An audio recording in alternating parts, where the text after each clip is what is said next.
ಏನು ಚುನಾವಣೆ ಪೂರ್ವವಾಗಿ ಏನು ತಂತ್ರಗಾರಿಕೆಯಿಂದ ಗ್ಯಾರಂಟಿ ಯೋಜನೆ ಏನು ನಮ್ಮ ರಾಜ್ಯದ ಗ್ಯಾರಂಟಿ ಯೋಜನೆಯನ್ನು ಅಲ್ಲಿ 2 ತಿಂಗಳಿರ್ಬೇಕಾದ್ರೆ ಅನುಷ್ಠಾನ ಮಾಡಿದ್ರು. ಹಾಗಾಗಿ ಮಹಿಳಾ ಮತದಾರರು ಎಲ್ಲರೂ ಕೂಡ NDA ಪರವಾಗಿ ಒಲ್ದಿದ್ದಾರೆ.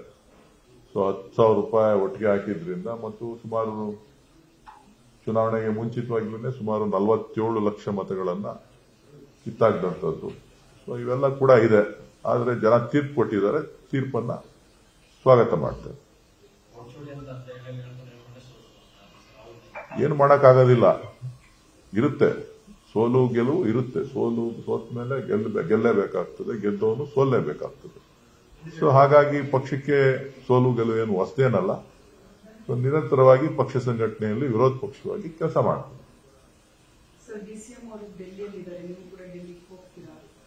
ನೋಡೋಣ, ನೀವೆಲ್ಲ ಡೆಲ್ಲಿಗೆ ಹೋಗಿದ್ದೀನಿ ಅಂತ ತೋರಿಸ್ತಾ ಇದ್ದೀರಾ.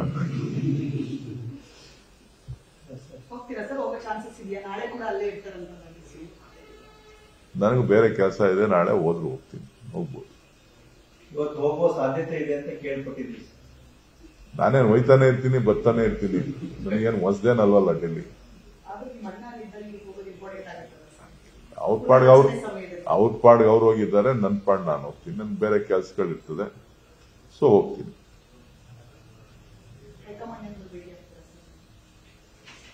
ದೆಹಲಿಗೆ ಹೋದಾಗ ಪಕ್ಷದ ಮುಖಂಡರುಗಳು ಸಿಕ್ಕಿದ್ರೆ, ಹೋಗಿ ಅವಕಾಶ ಸಿಕ್ಕಿದ್ರೆ ಭೇಟಿ ಮಾಡೋದು ಸಹಜವಾದದ್ದು. ಸೊ ಹಾಗಾಗಿ ಅದರಲ್ಲೇನು ಬೇರೆ ಅರ್ಥ ಏನಿಲ್ಲ. ಸರ್, ರಾಜ್ಯದಲ್ಲಿ ಪವರ್ ಶೇರಿಂಗ್ ಇದೆ ಅನ್ನುವಂತ ಚರ್ಚೆ ಇತ್ತು. 2.5 ವರ್ಷ ಆಗಿದೆ. ಈಗ ಪವರ್ ಶೇರಿಂಗ್ ಮಧ್ಯದಲ್ಲಿ ಇಲ್ಲ ಕ್ಯಾಬಿನೆಟ್ ರಿಶಫಲ್ ಅಂತ ಇದ್ದಾರೆ. ಎಲ್ಲವೂ ಕಾದ್ ನೋಡೋಣ. DK ಶಿವಕುಮಾರ್ ಅವರು ತಮ್ಮ ಶ್ರಮಕ್ಕೆ ತಕ್ಕ ಪ್ರತಿಫಲ ಕೇಳುವಂತ ಸಮಯ. ಎಲ್ಲವೂ ಕಾದ್ ನೋಡೋಣ. ಎಲೆಕ್ಷನ್ ಟೈಮಲ್ಲಿ ನೀವು ಕಾಯ್ಲಿಲ್ಲ ಸರ್. ಅಣ್ಣನ ಜೊತೆ ಸುತ್ತದಲ್ಲಿ ಸರ್ ರಾಜ್ಯನ. ಈಗಲೂ ಹಂಗೆ ಸರ್, ಜೊತೆ ನಿಲ್ಬೇಕಲ್ಲ ಸರ್. ಈಗ ಹೋಗಿ ಅದಕ್ಕೆ ತಾವು ಹೋಗ್ತಾ ಇದ್ದೀರಿ ಡೆಲ್ಲಿಗೆ ಅಂತ. ಇಲ್ಲ, ನನಗೆ ಕೆಲಸ ಇದೆ, ನಾನು ಹೋಗ್ತಾ ಇದ್ದೀನಿ.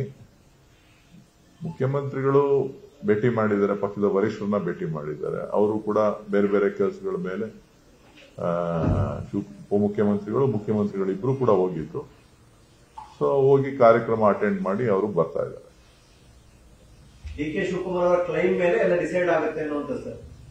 ಎಲ್ಲವೂ ಕೂಡ ಕಾದ್ ನೋಡ್ಬೇಕಲ್ವಾ, ಏನೇನು ಯಾರ್ಯಾರ ಕ್ಲೈಮ್ ಏನೇನಿದೆ. ಒಬ್ರದೇ ಇಲ್ವಲ್ಲ, DK ಶಿವಕುಮಾರ್ ಅವರು ಒಬ್ರದೇ ಇಲ್ವಲ್ಲ, ಬೇಕಾದಷ್ಟು ಜನದ ಕ್ಲೈಮ್ ಇದೆ. ಕಾಯೋ ಸಮಯ ಮುಗಿತು ಅನ್ನೋ ಒಂದು ಲೆಕ್ಕಾಚಾರ ಗೊತ್ತಿಲ್ಲಪ್ಪ ನನಗೆ. ನೀವು ಅದನ್ನ ಹೇಳ್ತಾ ಇದ್ದೀರಿ, ಕಾದ್ ನೋಡೋಣ ಎಲ್ಲನೂ ಏನೇನಾಗುತ್ತೆ ಏನು ಅನ್ನೋದನ್ನ. ಅದನ್ನ ಅನೇಕ ಸಾರಿ ಸ್ಪಷ್ಟವಾಗಿ ಹೇಳಿದ್ದೀನಿ ಏನು ಅಂತ ಹೇಳಿ. ಪಕ್ಷದ ಹೈಕಮಾಂಡ್ ತೀರ್ಮಾನನೇ ಅಂತಿಮ ಎಲ್ಲದಕ್ಕೂ ಕೂಡ. ಮುಖ್ಯಮಂತ್ರಿಗಳಿರ್ಬೋದು, ಪಕ್ಷದ ಶಾಸಕರುಗಳಿರ್ಬೋದು, ಮಂತ್ರಿಮಂಡಲದವರಿರ್ಬೋದು, DK ಶಿವಕುಮಾರ್ ಅವ್ರಿಗಿರ್ಬೋದು, ಎಲ್ರಿಗೂ ಕೂಡ ಪಕ್ಷದ ಹೈಕಮಾಂಡೇ ಮುಖ್ಯ. ಹೈಕಮಾಂಡ್ ತೀರ್ಮಾನ ಏನಾಗುತ್ತೆ ಅದನ್ನ ಕಾದ್ ನೋಡ್ಬೇಕು.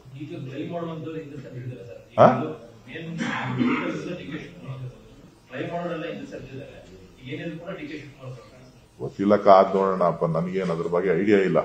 ನೀವ್ ಹೇಳ್ತಾ ಇದ್ದೀರಿ, ನಾನು ಕೇಳ್ತಾ ಇದ್ದೀನಿ.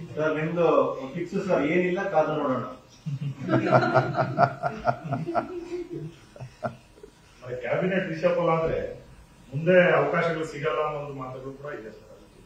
ಪರಮೇಶ್ವರ್ ಅವರು ಕೂಡ ಅದನ್ನ ಹೇಳಿದ್ರು. ನೋಡಿ, ನನಗೆ ಗೊತ್ತಿಲ್ಲ. ಅವರು ಸಚಿವರಿದ್ದಾರೆ, ಹಿರಿಯರಿದ್ದಾರೆ, ಅವ್ರು ಹೇಳ್ತಾರೆ. ಮುಖ್ಯಮಂತ್ರಿಗಳ ಪರಮಾಧಿಕಾರ, ಸಚಿವ ಸಂಪುಟ ಪುನರ್ರಚನೆ, ಹೈಕಮಾಂಡ್ ಅಪ್ಪಣೆ ಪಡೆದು ಅವರು ಕಾರ್ಯವನ್ನ ನಿರ್ವಹಿಸ್ತಾ ಇದ್ದಾರೆ.